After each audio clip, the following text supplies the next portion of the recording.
Well, by looking at the list of the daily plans, you can tell that we're moving along toward the end of the first year program. This is day number 139.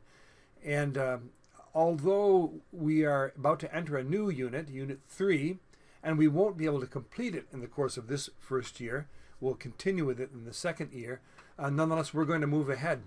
But before we move ahead, let's take a look back and see what is it that we've learned already up to this point. In Unit 1, you learned how to put a subject and a verb together in the present tense, and how to form an affirmative sentence and a negative sentence. You also learned how to form a question in two different fashions, two different ways, and you began to learn about numbers. Well, Unit 2 took numbers much farther, to the point of that you should be able to make say a number up to 9,999. However, there are more important elements in Unit 2, weren't there? We talked about your daily routine, how to express your daily routine, which requires a certain amount of new verbs that we had to learn, but also we had to learn how to tell time, how to express time, and also use some time expressions like Monday through Friday and every weekend, or during the work week, that sort of thing. And so you learned to talk about your daily routine. You also learned, very, very important, how to begin to read, and to read aloud as well, in the language that you're learning. You also learned about modals. Modals are the words like can, must, should, could, may. And we learned the expression which allows us to express what's called the near future tense. I'm going to do something in the near future. I'm sure there are other things in Unit 2, but those are the primary elements that we've studied up to this point. So what is Unit 3 going to deal with? Well, rather than me simply telling you, let's see if you can guess by what I'm going to present next.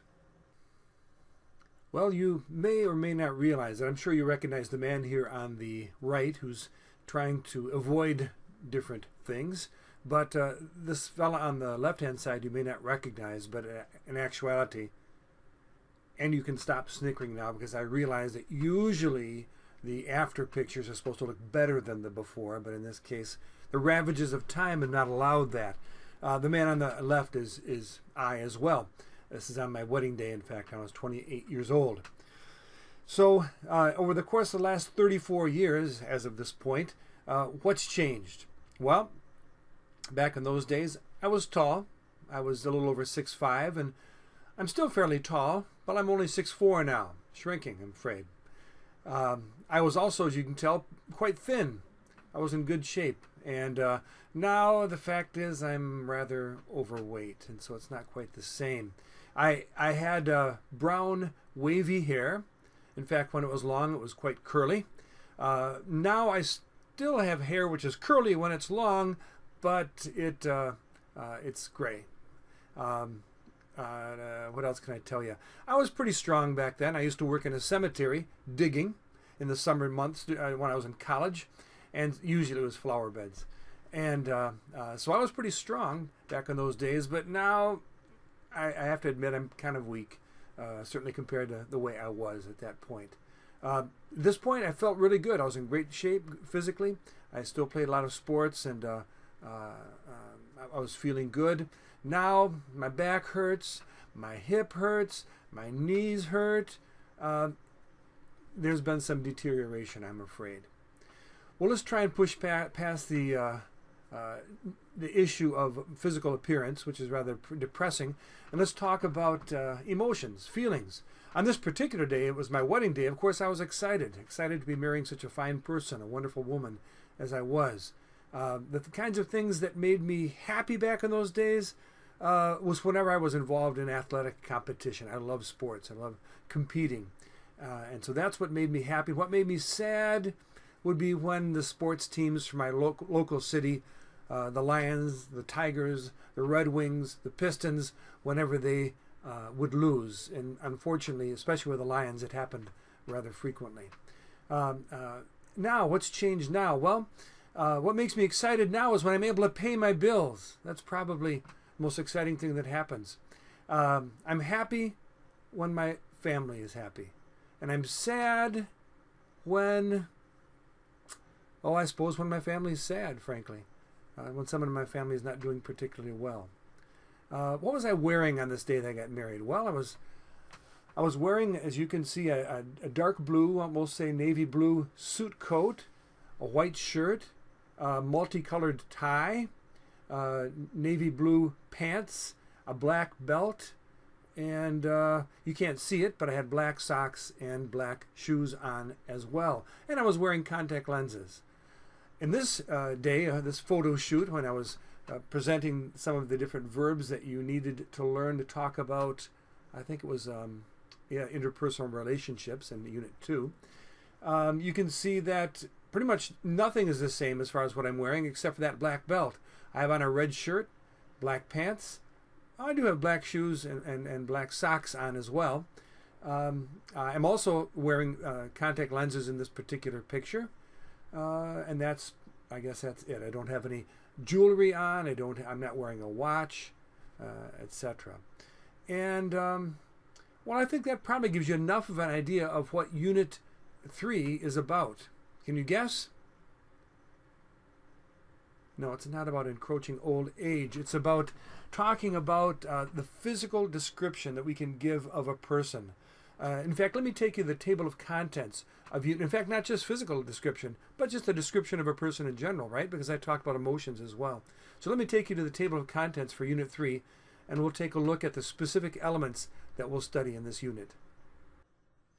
In Lesson 1 of Unit 3, you'll be learning vocabulary dealing with the physical description of people, being tall, short, heavy, thin, strong, weak, young, old, handsome or not so handsome. And then those, by the way, are adjectives. And adjectives in certain languages are handled in a fashion which is a good deal more complicated than in English, as you'll probably see quite soon. So Lesson 2 will further develop our understanding of those and use of those adjectives.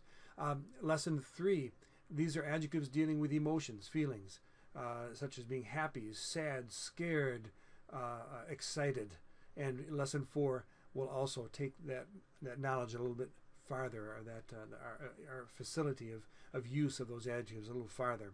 Lesson 5 will show how to combine two different adjectives in the same sentence and how to form each of them in the same sentence.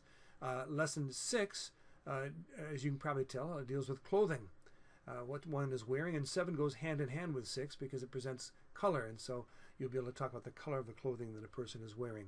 Lesson 8 talks about parts of the body, and there's a lot of vocabulary there.